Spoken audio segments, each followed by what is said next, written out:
Hello, my name is Kelia Emery, and I am going to be talking about blood and its components. I chose blood and its components because I'm actually very familiar with blood itself because I was a phlebotomist for a couple years, and I have some tubing actually to help maybe illustrate the difference between plasma and serum and the different components of blood.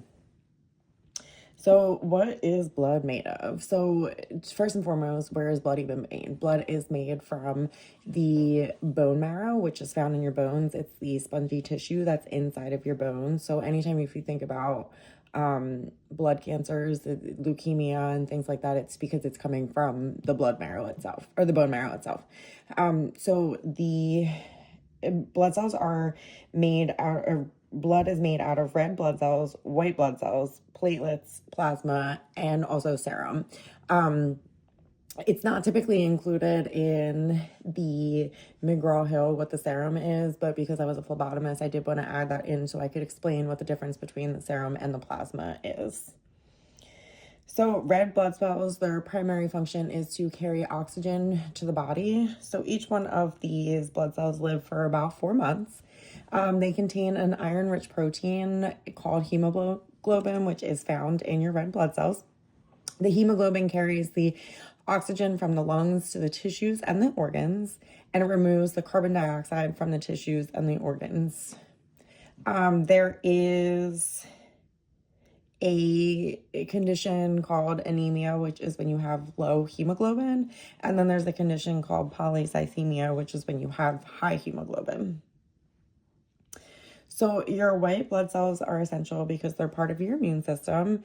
They fight infections and diseases. So if you ever get like a blood draw when you have a cold or any illness, your white blood count is probably going to be a little bit high because your body's natural response is to fight off that infection.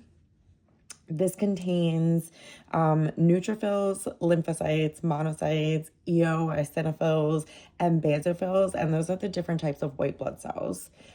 Each one of them live either days, hours, months, years, depending on the type. So when you go get a CBC with a differential, you would see all the different types of your white blood cells. Without differential, you're not going to see your neutrophils, lymphocytes, monocytes, and things like that. But when you get a CBC with diff, it does break it down to you so you can see each individual white blood cell and then your white blood cell count as a whole.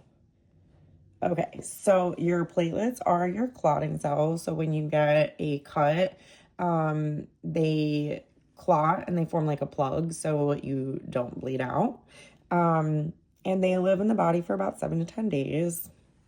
I know from working at Cooper that when you get surgeries, we do a test such as like a PT or a PTT-INR, and this is prothrombin time, and this is basically to see what your clotting factors are and how fast you clot.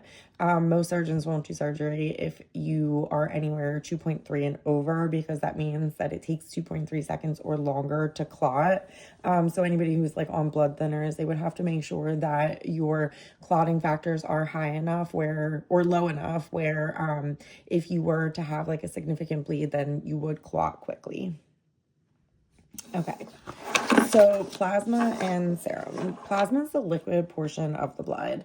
It carries different blood cells to all the different parts of the bodies, and it carries the proteins, including the clotting factors. Plasma is primarily made up of water, proteins, fatty substances, salt, nutrients, vitamins, and hormones. And the difference between serum and plasma, even though they kind of look the same, is that serum does not include clotting factors.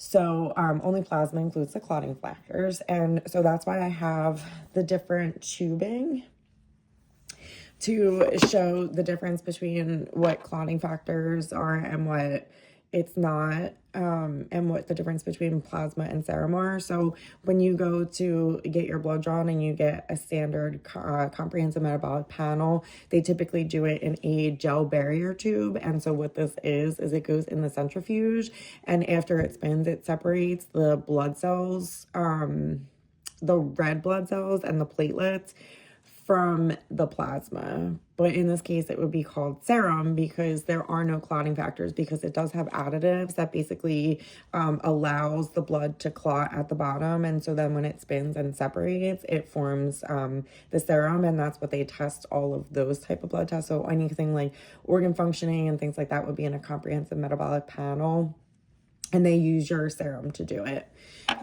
So then when you go get a CBC, they use a lavender tube for this, and this actually has additives that it prevents it from clotting. So normally you don't centrifuge these, they separate on their own, and they take the whole blood cell to run the test for that, whereas like for organ functioning, you just want the serum. But in this case, if it were to separate, because when you do leave the tubing to sit straight upright after you invert it several times, they will separate. And so at the top, you would see what the plasma is. And then there are some tests like ammonia levels and things like that, that you do have to centrifuge them and take the plasma directly out and freeze it for them to test it, because you can't have any of the whole blood cell in there to test for ammonia levels. But for like your standard CBC, they actually want to take a whole blood cell, and so that's why it does not clot, so that way they can take the whole blood cell. So hopefully maybe that explained the serum and the plasma a little bit better, because for me it's super easy to understand, but you know, coming from somebody who's never drawn blood before or worked in a lab, it's kind of, you know, makes it harder. But anyway, thank you for listening.